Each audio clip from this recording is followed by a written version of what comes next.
महात्म्य की सद्गुरुदेव भगवान की जय।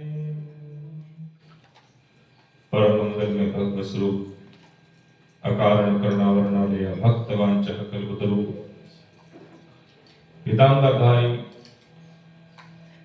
श्री वृंदावन बिहारी प्रभु के पाद पद्मों का स्मरण करते हुए सुंदर पवित्र इस कार्तिक महात्म्य के अंतर्गत अब भगवान की इस पावन पवित्र कार्तिक महात्म्य की महिमा को विगत दिवसों नित्यव्रती श्रवण करते आ रहे हैं,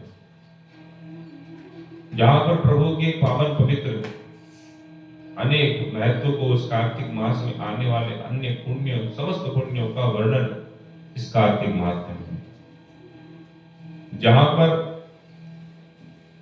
प्रभु जी महाराज नारद जी से विविध प्रकार के प्रश्न करते हैं, दान धर्म राजधर्म अनेक धर्मों का वर्णन पूछा। प्रभु जी पुनः कहते कि नारद जी महाराज कृपा करके आप हमको जो है कार्तिक मास में उत्तम फल व्रत करने के जो उत्तम फल मिलता है व्रत करने से, कृपा करके तथा अब आप हमको जो है तुलसी जी के महात्म्य का भी वर्णन करके बताएं। कितनी पवित्र है ये तुलसी माँ और किस किस प्रकार के पापों से जीवों को निवृत्ति प्रदान करती है, अगर कौन कौन से पाप हमारे काटते हैं, कृपा करके इसका वर्णन करके बताएं। नारद जी कहते सुनो राजन, आपने बड़ा सुंदर तुलसी मैया के प्रति आपकी भावना और आपने कितना सुंदर प्रश्न मुझसे पूछा है। मैं इस विषय में आपको एक प्राचीन काल की कथा सुनाता हूं। कहा कि प्राचीन काल में एक सह्याद्री नाम के करवीपुर नामक ग्राम था, गांव था, जहां पर धर्मदत्त नाम का एक ब्राह्मण निवास करता था। यह ब्राह्मण जो था ब्रह्म ज्ञानी था, खूब ब्रह्म ज्ञान को जानने वाला था और हर घड़ी हर पल उसके मुख में भगवान नारायण का द्वादश मंत्र का जाप चलता रहता, हर घड़ी भगवत नाम लेता था। और जब भी इसको एकांत समय मिलता था तो भगवान की महिमाओं को श्रवण करना, भगवान का मुख में हमेशा भगवत जाप करना, और कहते हैं इस प्रकार वह अपने जीवन को व्यतीत करता। अतिथि आते थे तो कहते अतिथियों का खूब स्वागत करता था। अतिथि का आने का अर्थ, आते हैं तो अतिथि कहते साक्षात देवरूप घर में पधार गए, अर्थात साक्षात भगवान आपके घर में आए हो, जो अतिथि आपके यहाँ थे। और अतिथि का अर्थ होता है जिसके आने का कुछ समय ना हो, आने की कोई तिथि निश्चित ना हो कि इस दिन ये आने वाला है, जो अनायास आपके यहाँ आ जाए, कहते वही साक्षात देव है, भगवान है जो आपके यहाँ है। और कहते हैं कि जो व्यक्ति अपने घर में अतिथियों की खूब सेवा करता है तो उस व्यक्ति को घर में सेवा करने पर कहते गोदान जैसे फल की प्राप्ति होती है। और जिस घर से अतिथि रूठ के चले जाए, घर में आए देखा द्वार बंद मिला, मनोरथ तो खूब लेके आए थे, मिलेंगे ये करेंगे, पर सब निष्फल हो गया। या घर में गए 1 घंटे तक खूब बैठकर बात करी, पर न जलपान दिया न कुछ खाने को दिया, और उसी में वह व्यक्ति उठ करके आ गया। तो मतलब अगर वह अतिथि घर से निराश होकर के जाता है तो मानो वह अतिथि अपने पापों को वहीं त्याग करके चला जाता है। और आपके घर में जो पुण्य है, आपके घर का जो आपका जो पुण्य है, कहते वो सब अपने साथ अर्जित करके ले जाता है। तो कहते हैं यह विप्र ब्राह्मण जो था, इसी प्रकार अतिथि आते थे तो खूब भव्य स्वागत करता। एक दिन कार्तिक मास में वह ब्राह्मण अपनी पूजन की सामग्री लेकर के मंदिर जा रहा था पूजा करने के लिए। कि कहते हैं मार्ग में जाते से भयंकर एक राक्षसी का दर्शन दिखाई दिया। कहते जो राक्षसी पूरा अंग कहते उसका सूखा पड़ा है, टेढ़े मेढ़े कहते उसके दंत है, दांत है, चिलचिलाती हुई इसकी जिह्वा है जो बार बार हिल रही थी। और कहते हैं वह वहां आकर के घुर घुर शब्द की ध्वनि कर रही थी। डरा रही थी, भयभीत कर रही थी। कहते हैं धर्मदत्त नाम के ब्राह्मण ने जब उस राक्षसी को देखा तो भयभीत हो गए, डर गए, और डर के मारे कहते हैं उनके पास एक कलश लोटा था जिसमें तुलसी का जल रखा था, तुलसी जल मिश्रित था। तो कहते उन्होंने विवश होकर के भय के मारे वो जल लेकर के इसके ऊपर छोड़ दिया, और कहते जैसी वो है तुलसी मिश्रित जल का जब स्पर्श उस राक्षसी को हुआ तो कहते उसके पाप उसी समय समाप्त हो गए। उसको आनंद की, सांत्वना की महसूस होने लगा, बड़ी प्रसन्न हो गई, और कहते हैं तुरंत ब्राह्मण देवता के चरणों में गिर पड़ी।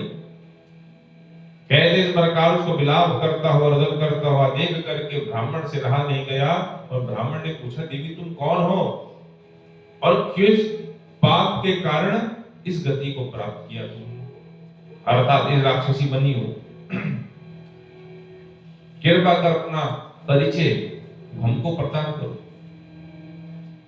तो कहते हैं वह राक्षसी उत्तर देती है, महाराज कि हम जो है सौराष्ट्र देश में एक भिक्षु नाम के ब्राह्मण रहते थे महाराज, मैं उन्हीं ब्राह्मण देवता की पत्नी थी और नाम था मेरा कलह। कलह नाम से मैं जो हूं अत्यधिक प्रसिद्ध थी, पूरा नगर ग्राम मुझे जानता था। महाराज मैं कभी अपने जीवन में कभी भी अपने पति को मधुर वचन से अर्थात मीठी वाणी से कभी उनके साथ मैंने कभी प्रयोग नहीं किया। जथा नाम तथा कलह ना बता तो कलह लगा रहता था। घर में नित्य प्रति किसी ना किसी कारण से हमारा वाद विवाद झगड़ा होता रहता था। स्वयं महाराज मैं तो अच्छा भोजन करती थी और अपने पति को जो है मैं रूखा सूखा जो बड़ा बच गया वो दे दिया करती थी, और खूब अपने जीवन में पति को दुख देने लगी। कहते हैं इस प्रकार जब पति ने देखा कि हर दिन के प्रति उसकी पत्नी उसके साथ दुर्व्यवहार कर रही है, कलह कर रही है, झगड़ा कर रही है, तो इस प्रकार पत्नी का स्वभाव देख करके उस विप्र ब्राह्मण ने दूसरा विवाह कर दिया। और जब पहली पत्नी को पता चला कि इन्होंने हमारे पति ने पुनः दूसरा विवाह कर लिया, तो विवश होकर के क्रोध में आकर के कहते विष खा करके उन्होंने अपना प्राणों को त्याग दिया, मृत्यु को प्राप्त हो। यमराज के दूत कहते उसको बांध करके पाश में लेकर के अपने साथ यमपुरी ले आए। यमपुरी में गए, चित्रगुप्त जी ने सारा वर्णन कहा, महाराज शुभ शुभ सारा कह डाला, और कि महाराज इसके जीवन में कोई भी शुभ कर्म नहीं है। यह तो सदैव अपने पति से द्वेष करती रहती थी, स्वयं तो अच्छा भोजन किया और पति को रूखा सूखा बचा हुआ दे दिया करती। यमराज जो पूरा क्रोध आया, और तो और महाराज जिस पात्र में भोजन बनाती थी, कहते महाराज उसी पात्र में भोजन खा लिया करती थी। तो यमराज जी ने श्राप दिया, दंड दिया कि जिस प्रकार इन्हें जिस पात्र में, अर्थात हम भी घर में जब किसी भोजन के पात्र में भोजन, जिस पात्र में भोजन बनता है, कहते उस पात्र में भोजन कदापि नहीं करना चाहिए। यहां वह भोजन किया, यमराज जी ने कहा ठीक है, ये इस प्रकार भोजन करती है तो इसको उसका दंड मिलेगा। यह जो है अपने संतान को खाने वाली बिल्ली की योनि को प्राप्त करेगा। यह अपने पति के साथ कलह करती थी, दुर्व्यवहार करती थी, इसलिए यह जो है विष्ठा खाने वाला सुअर बन जाएगा, अर्थात सुअर की योनि को प्राप्त करेगा, जो कभी शुद्ध अन्न खाने के लिए लायक नहीं, सिर्फ दुर्गंध युक्त ही स्थान पर रहेगी और दुर्गंध युक्त ही भोजन ग्रहण करेगा। सुअर की योनि को प्राप्त हो, और इसने अपनी आत्महत्या की है, इसने जहर खाकर अपने को मारा है। इस कारण यह जो है प्रेत पिशाच की योनि को प्राप्त करेगी और भूख प्यास से दुखित रह करके अन्न से वंचित रहा करेगी, अन्न नहीं मिलने वाला। कहते हैं इस प्रकार जब मेरे को सर्वप्रथम प्रेत योनि मिली, क्योंकि प्रेत योनि भोगने के बाद मुझे यह राम अर्थात सुअर की योनि, बिल्ली की योनि भोगनी थी उसके बाद। तो जब मुझे प्रेत की पिचासनी की योनि मिली और पिचासनी की योनि प्राप्त करके यहाँ वहां विचरण कर रही थी, कि तभी महाराज मैंने एक वैश्य बनियों को देखा और उस बनिए के शरीर में प्रवेश कर गई। यह बनिया जो है, जिस प्रकार अनेक पुण्य नदियों में अर्थात वेड़ी नाम की नदी के संगम में जाकर के स्नान करेगा, जिसके स्नान करने से पुण्य उदय होगा और उसके पुण्यों के साथ साथ मेरा भी पुण्य का उदय हो जाएगा और मैं पिचास योनि से मुक्त हो जाऊंगा। पर जैसे भगवान के पार्षदों को पता चला, उन्होंने तुरंत इसके अर्थात वैश्य के बनिए के शरीर से मुझे बाहर निकाल करके फेंक दिया, ताकि यह वेड़ी नाम की नदी में स्नान न कर सके। और महाराज इसी प्रकार में चिंतित होती हुई, दुखी होती हुई यहां वहां विचरण कर रही थी कि तभी अनायास आप मुझे मिल गए और आपने मेरे ऊपर जैसी तुलसी का यह जल छिड़का तो महाराज मेरे सारे पाप धुल गए, मैं पाप मुक्त हो गई। मेरा कंठ अवरुद्ध था, बोल नहीं पा रहा था, पर आपने जैसी तुलसी मिश्रित जल का छिड़काव किया, सिंचन किया, तो मेरी अवरुद्ध वाणी भी मुक्त कंठ होकर के गान हुई। अब महाराज आपने इस प्रकार के दुख से दूर कर दिया, मैं चाहती हूँ कि एक बार मुझे इस समस्त योनियों से मुक्त दिला दो। पिचास से तो मुक्त हो गई मैं, पर अब जो है मुझे 2 योनियां और भोगनी है पाप के कारण। वो पाप से मुझको निवृत्ति प्रदान कर दो, मेरी अधोगति ना हो, उत्तम गति हो जाए, ऐसा कोई साधन मुझे बताओ। धर्मदत्त नाम के ब्राह्मण कहने लगे कि तेरे इस दशा को देख करके, तेरी इस व्यथा को सुन करके मुझे भी अत्यधिक दुख हो रहा है। तीर्थ व्रत दान ये सब प्रेत योनि में हो सकता है। तुम्हारे पाप बहुत हैं, इसलिए पुण्य थोड़े हैं, इसलिए तो जन्म पर्यंत जो इस प्रकार तेरे को मैं मुक्ति दिलाने के लिए मेरे जीवन पर्यंत जो भी कार्तिक का व्रत किया है, कार्तिक मास का नियम किए हैं, व्रत किए हैं, इस व्रत का आधा श्रेय फल मैं तुझे देता हूं और जिसके कारण देवी तुम तो उत्तम गति को प्राप्त करो। क्योंकि कार्तिक व्रत से अधिक पुण्य और कोई पुण्य नहीं। जो भी हम यज्ञ करते हैं, दान करते हैं, तप करते हैं, होम करते हैं, कहते हैं सबका श्रेय भी कार्तिक व्रत उन सबसे भी श्रेष्ठ है। कार्तिक व्रत, कार्तिक का नियम, कार्तिक में कहते भगवत पूजन, कार्तिक में तुलसी जी की सेवा, कार्तिक में आंवले की सेवा, कार्तिक के महीने में जन सेवा, मनुष्य सेवा, जो भी हम कर्म करते हैं, चाहे हम किसी मनुष्य की भी सेवा कर रहे हो, तो कहते वो भी 4 से अधिक पुण्य मिलता है इस मास में सेवा करने पर। तो हे महाराज, आपने इस प्रकार मुझे मुक्त किया है। तब कहते पुनः ब्राह्मण देवता ने हाथ में जो ही तुलसी मिश्रित जल हाथ में लिया और कहते हैं उस पिचासनी का उन्होंने भगवान विष्णु के मंत्रों के द्वारा उस पिचासनी का सिंचन किया, अभिषेक किया और जैसे जल छोड़ा, कहते वह पिचासनी प्रेत योनि से मुक्त हो गई। अग्नि के समान दिव्य रूप धारण कर लिया, मानो लक्ष्मी रूप उसको प्राप्त हो गया।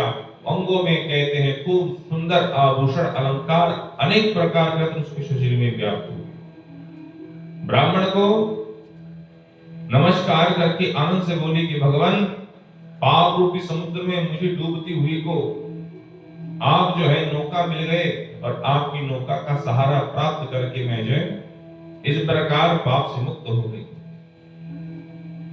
कहते हैं उसी समय उसने विष्णु दूत पुण्यशाली और सुशील सहित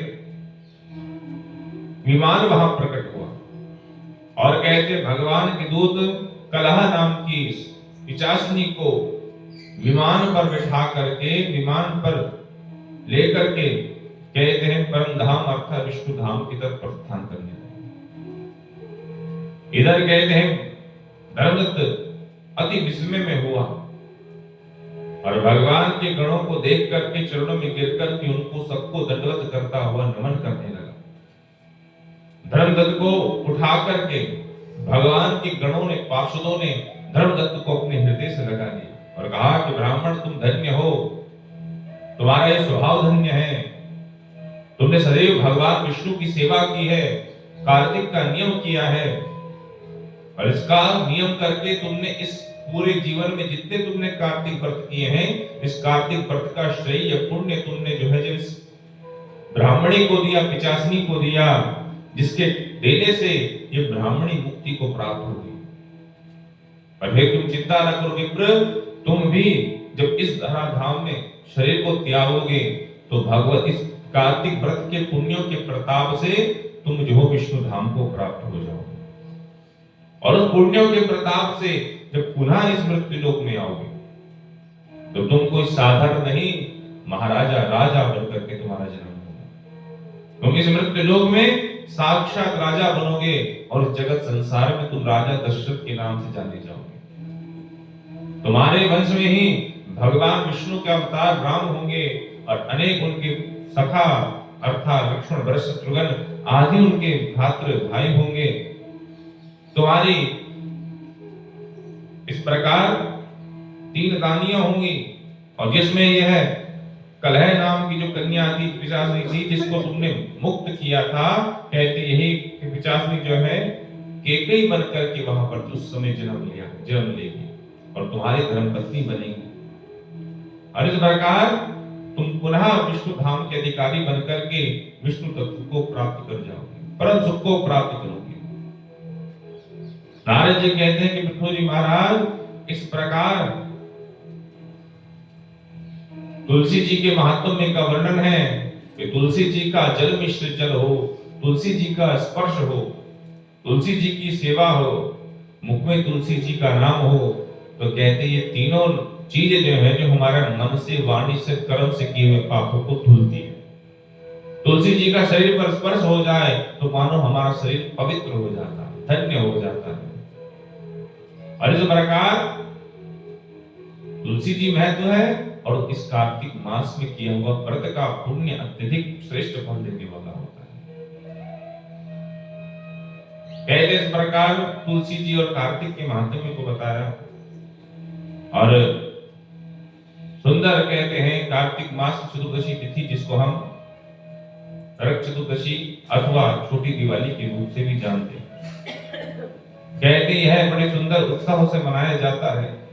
छोटी दीपावली के दिन कहते प्रातः काल अपने बिस्तर अर्थात शैया का त्याग करते हुए अपना नित्य निमित्त कर्म को संपन्न करते हुए, और कहते हैं सुंदर उपटन लगाकर के स्नान करें।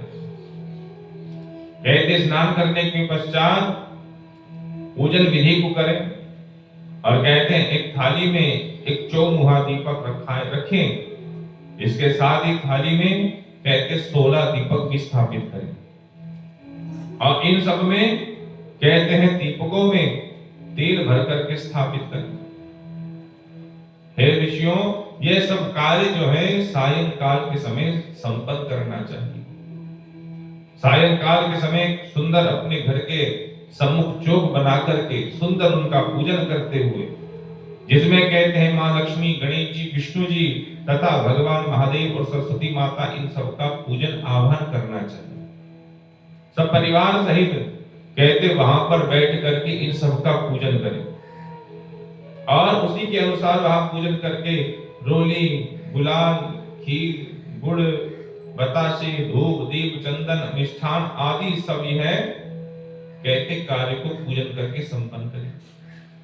उसके बाद कहते हैं संध्या काल में अपनी जीविका का अर्थात जहां व्यापार करते हो, बिजनेस करते हो, कारागार हो, दुकान हो आदि, कहते इन स्थानों में जा करके पूजन करके, और इसी प्रकार कहते घर पर भी लक्ष्मी जी आदि का पूजन करना चाहिए, गणपति जी का पूजन करना चाहिए, भगवान विष्णु का पूजन करना चाहिए।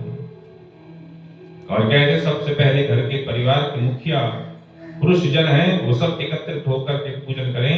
इसके पश्चात सब स्त्रियां जन जो है वो जा करके लक्ष्मी आदि का पूजन करें। कहते इस प्रकार पूजन करके जो 16 दीपक हैं, उन 16 दीपकों को जलाएं और घर के प्रमुख स्थान पर उनको स्थापित करें, रख दें। और इसके पश्चात कहते लक्ष्मी तथा गणेश जी के आगे चौक पूर करके चौक पूजन करके उनकी पुनः पूजन करे और धूप दीप दे करके आदि प्रज्वलित करे, चौमुखादि प्रज्वलाए। और उसके पूजन करने के बाद समस्त मित्र मंडली हो, परिवार के बंधु बांधव हो, सब मिलकर के भोजन का प्रसाद ग्रहण करें। हे नारद जी, इस प्रकार छोटी दिवाली के दिन भगवान यम जी की प्रसन्नता के लिए दीपक जलाया जाता है। और लक्ष्मी जी, गणेश जी और विष्णु जी कहते इन तीनों का तो विशेष रूप से पूजन करना चाहिए हमें दीपावली के दिन। प्राय दीपावली के दिन हम लक्ष्मी जी, गणेश जी का विशेष पूजन करते हैं, और साथ में कहते विष्णु जी का करें तो लक्ष्मी जी अखंड रूप में विराजमान हो जाती है ना जी। क्योंकि धर्मपत्नी तभी आती है और तभी बैठती जब तक उनके पतिदेव साथ में बैठे हो। अकेली आएगी तो जाने की कोशिश करती है। तो लक्ष्मी जी को यदि स्थिर रूप में रखना है, स्थिर लक्ष्मी बनानी है, तो कहकर उनके साथ उनके पति विष्णु जी को भी आवाहित करके, विष्णु भगवान आप सपत्नी सहित यहाँ पर विराजमान हो जाए। जिस प्रकार जलंधर ने भगवान नारायण को कहा कि प्रभु आप, भगवान ने कहा तुम चाहते क्यों हो? बोले यही चाहता हूं कि आप सपत्नी सहित, सब परिकर सहित हमारे यहाँ पर रह जाए। तो उस प्रसन्नता के लिए कहते हैं भगवान वहां पर पत्नी सहित रहने लगे। तो उसी प्रकार आप भी दीपावली के दिन भगवान विष्णु से कहें कि प्रभु आप सपत्नी सहित हमारे यहाँ विराजमान रहे।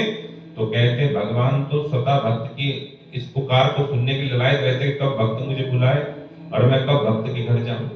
तो कहते इस प्रकार प्रार्थना करने पर कहते हैं भगवान नारायण सपत्नी सहित आकर के घर पर विराजमान हो जाते हैं। बोलो नारायण भगवान की, बोलो कार्तिक महात्म्य की जय।